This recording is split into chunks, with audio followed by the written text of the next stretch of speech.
Hey everyone, I'm just doing another weekend update.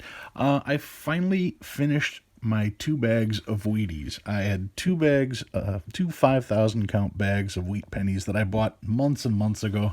I went through them checking the dates, but then I sorted the dates and decided I was going to go looking for all kinds of errors and mistakes and mint marks and things like that. I initially found one 1909 VDB, and I showed that when I found it. But as far as all these little mistakes and all these little, I don't know what you'd call them, varieties, I just finished with my scope and I slabbed up some of them. Let me show you what I found. First one, this is a 1951D. And let's see, it's got a cud error basically in the E in Liberty. You can see that right here, how it's extended off the E there. I thought it was damage at first, but I've seen a lot of different types of damage, and I don't really think that is damage there. The next one I got, this is a 1951D as well, and the D on this, you can see right here the D is filled in. It's like there was a die chip right in the center of the D, and the D is filled. What else do I got here? This is a repunched mint mark, 1944. Let me find that on here. There it is. Now you can look and see right up top here where you can see the 2 marks right here. There's a little bit of a line, and right up on top you can clearly see that. Definitely a repunched mint mark on that particular one. I can probably zoom in a little bit here. Yeah, you can see that pretty clear right here, how that is definitely a repunch. And what else do we got here?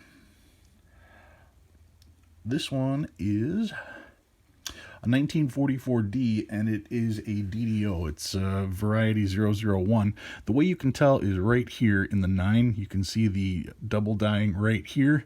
It gives for a very wide effect on the base of that 9. Also the way that it's cut in on the 4. That was one of the other things they were showing in the book. But keying in on the 9, you can see how thick that is right there. And maybe that'll focus a little more. I know I got all these dots because whenever you film a screen with a screen, you tend to get that on there. But yeah, you can see that line right there to signify the double die on the 9.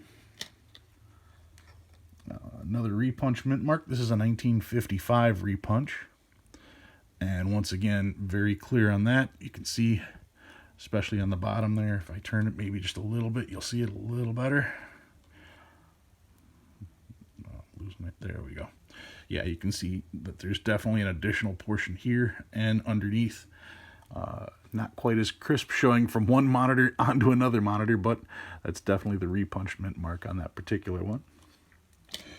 Then I've got a 1949D. This one has a filled 9. You can see it right there. The 9 definitely filled, definitely a die chip there. That would fill the 9 up in that 1949. This one's very nice because here's what the 9's supposed to look like, and obviously with the filled 9, you get that kind of an effect. Now I did find an entire stack right there. These all have a similar error on them.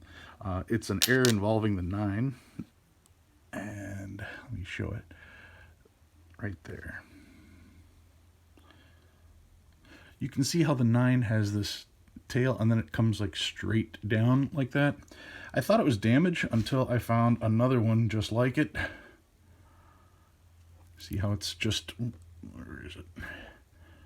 This one also has the 5 filled in as well right here on the top, but this 9 you can see very distinct, comes over. The whole stack is like that. Here's another one. Once again, same type of mark. So like I said, I don't really think that's damage. It's kind of unusual to see the same line. And like I said, I've got another 15 of them that are all just like that. So I thought that was kind of interesting. I found a couple others that had the 5. You can see the 5 here. Once again, it's filled in. And I thought that was interesting. I've got, 4 or 5 of those as well. Put up another one, maybe a little bit better. Yeah, that one shows it pretty good there too. So yeah, 1957, you can see how the 5 is filled in. Probably a die chip. Like I said, to find so many of those, and it's the exact same mark on it. One of the other things that I found was a lot of the B's in Liberty are filled. I didn't, at first when I saw one of these, I thought it was just damage until I found a stack. These all have that on there, out of that bag. Once again, here's another one just to show. Once again, filled in on the bottom. These are all 1957 Ds, if I remember right. Correct, 1957 D. And we're showing that filled in here. Let me get that focused in again. There it is. So yeah, that was just, like I said, to find an entire stack with the B filled in right there, that was a little interesting to me. Now, one of the things that I found that really stunned me, though, was the reverse on this particular one. Let me get this in here. This looks like a piece of metal may have fallen. Let me see if I can't get this a little bit better. During the process, it looks like a flake of metal or something got stuck in there. Because if you look, it's got ridges, and it's clearly part of that. It doesn't come off. When I was looking at a portion of the letter, let me move it over a little bit here. The C, if I remember right. Look at how it's folded over the C like that. Okay, I mean, I have no idea what this is on there. It's a lighter metal. I'm not going to say that it's gold, but it's definitely a lighter metal, and it looks like an additional piece. And you can just follow all the way around where it goes. It is part of the coin, and it looks like a stain, but under magnification, you can see, especially in this area here, you can see that that's definitely metal on metal when you look at these little lines like that. So I found that kind of interesting. I don't know what to make of it. I am not the penny expert, but like I said, going through that entire bag of Wheaties, yeah, it was really neat finding the 1909 VDB, and it was neat finding a couple from the 20s and stuff. But realistically, wouldn't stuff like this be worth, maybe not more than the VDB, but wouldn't stuff like this be worth a little bit more? It's definitely something you don't see too often. Anyway, that's what I've got for you guys this week. Well, not this week. That's what I got for you guys this weekend. I'll be back on Thursday with my normal $1,000 strap search. I just wanted to put that up there because I've been talking with a lot of you guys about pennies, watching what you guys find.